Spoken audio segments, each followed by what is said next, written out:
to try and tie it. It was so much fun and so simple, and you should have seen when I showed it to the redfish. They went wild. These are the materials you need to tie the metalhead muddler.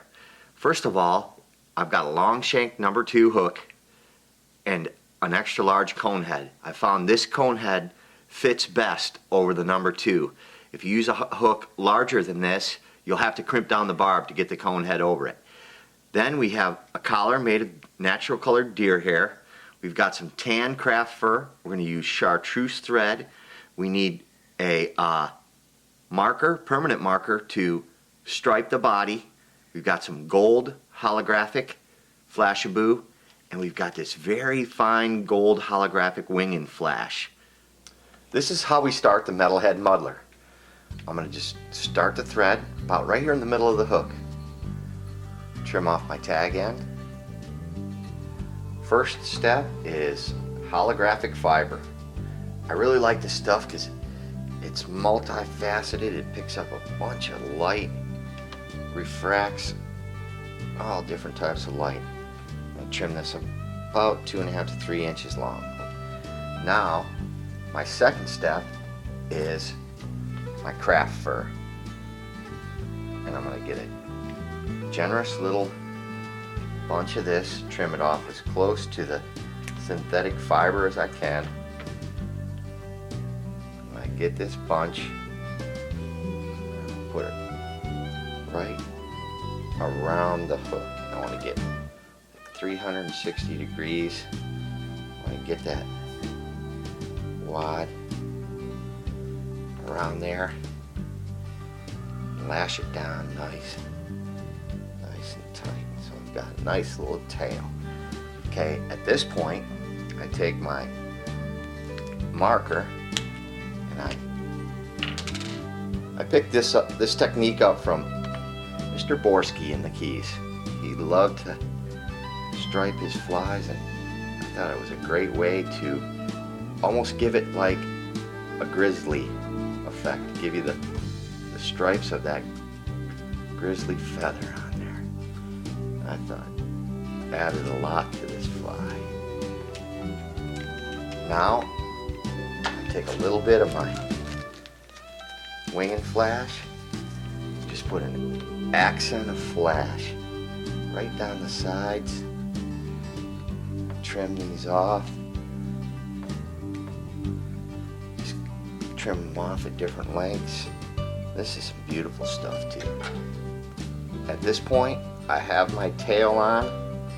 I'm going to build up a little chartreuse body, underbody, head cement. Now I'm ready for the deer hair collar. I'm going to put on right about in the middle. Now I squeeze it down so it gets around the hook.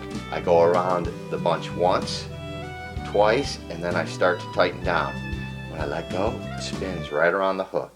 Then I just push this back and get that thread in front of it, and I'm ready for the second application. Usually this fly will take 2 or 3 applications. So I'm doing the same thing. Around once, twice, start to tighten down, it flares, I let go, goes all the way around the hook. Push that back. I don't think I can get another one on there. There's not enough room. So between the cone head and the deer hair, I get some thread wraps on, and then I'm going to whip finish it right around the cone head. I tighten that down, trim this off. Then I like to, that's one thing I love about this needle applicator bottle. You can squeeze it right in there, put a good squirt right behind that cone head. That saturates all those thread wraps, helps the fly stay together. Now what I like to do, just for a little bit of, it also helps me pack this in tighter. I push the cone head back and I start the thread right in front of the cone head. Trim off the tag end. So now I've got a nice little bit of chartreuse color right on the front, and now I whip finish this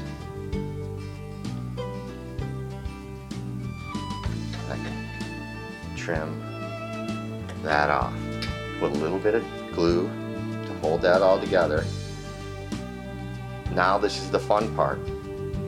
I get to trim the collar. The secret is double-edged razor. It's very thin, very sharp. You just take the razor blade and following the same circumference as the cone, trim that back. I trim a little bit more off the bottom. Now I've got a fly that sinks a little bit, but not far,